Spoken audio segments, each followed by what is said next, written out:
Pero hindi ako maka-attend sa lahat ng rallies. At only yung medyo mabibigat, Cebu, medyo lawag siguro.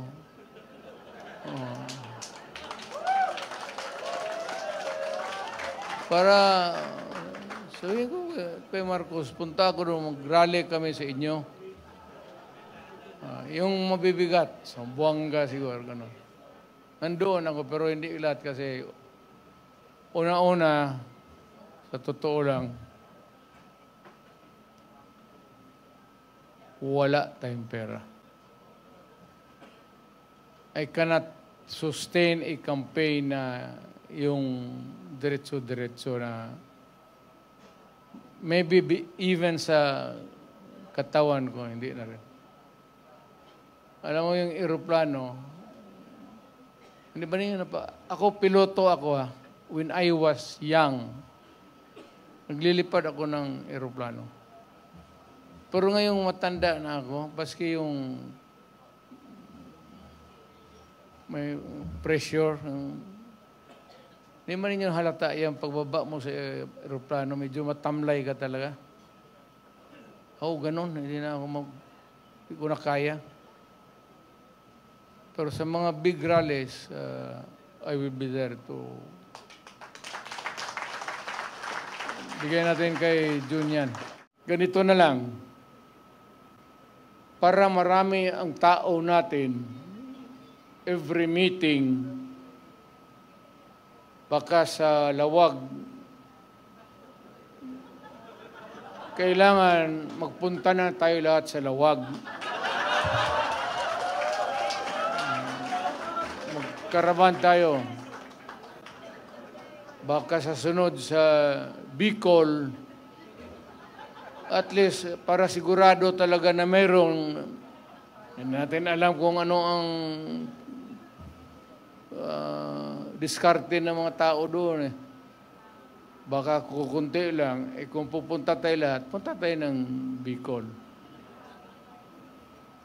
Ngayon, sa Davao, Buanga, punta tayo doon sa ticket,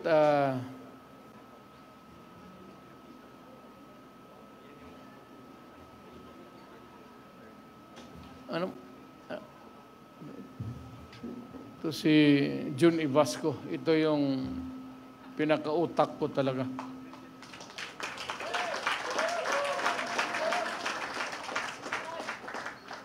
May pera tayo. Alam mo, wala tayo talagang pera. Last minute, ambag-ambag lang kami. Ano ba sa Tagalog yan?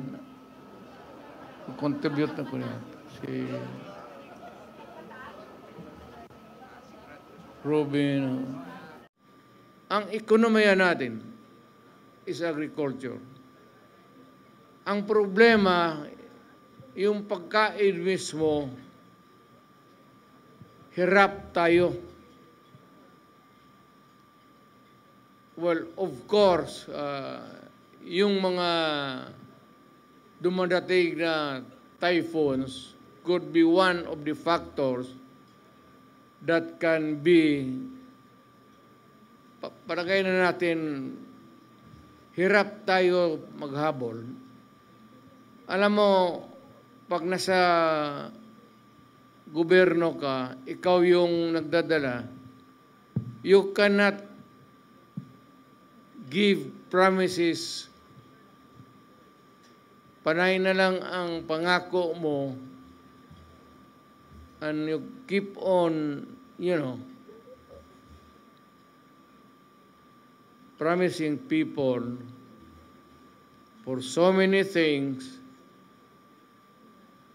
pero itong pagkain talagang unahin nila. Pinaka-basic talaga. Medyo hirap sila. Aywan ko kung bakit. Ngayon, kung yung presyo ng bigas, yung presyo ng pagkain para sa Pilipino mas bababa ngayon,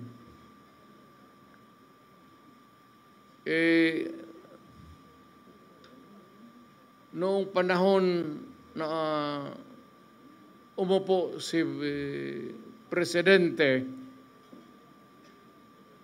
kung mas mababa ang presyo ngayon ng pagkain, iboto natin yung mga kandidato niya.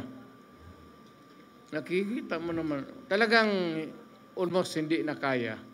Hindi kaya ng tao. Ngayon, kung mas madali maghanap ng trabaho ngayon sa panahon niya, then doon ka sa kanya, doon sa administrasyon. Kung sa panahon na ito, kung pante ka na maglakad, na walang takot, nakakapagpasyal ka, baski saan, wag mo nang bitawan si Marcos. Piliin mo na yung kandidato niya.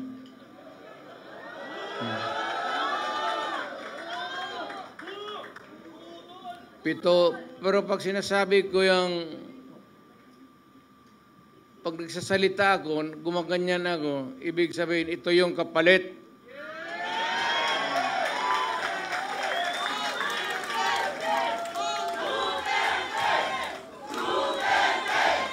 If it's easier for you to find employment or jobs now than before, then go for Marcos.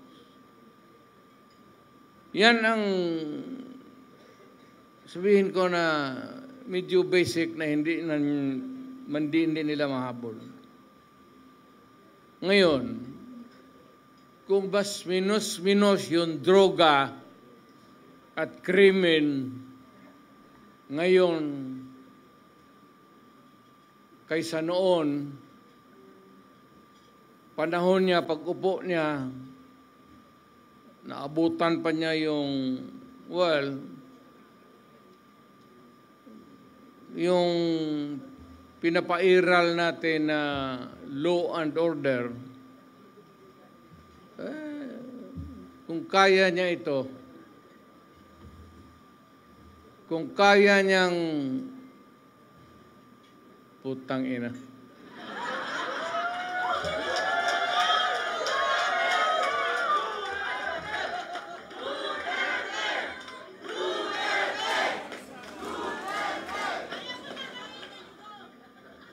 Alam mo, kung ako ang durugista, kung may ganoon ako, at bakit sa utak ko, bakit hindi? Total, kasama ko naman sa presidente sa hit-hitan. So, yung baski yung mga pulis, pati military, medyo, ano sila? Because of the incongruity. Hindi magkasya eh. Meron isang presidente na talagang bangag.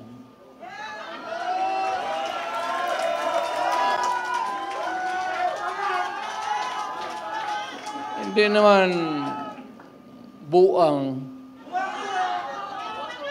pero yung bisyo ng droga, long term yan.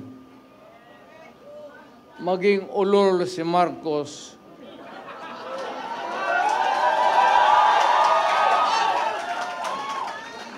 kung maybe constant use of heroin, aabot pa siguro siya ng 80. Pero pagdating sa panahon na yan, hindi na siya gumagalaw. Either nakatindig lang yan sa kwarto niya o natutulog. ganito na lang. Marami tayong problema.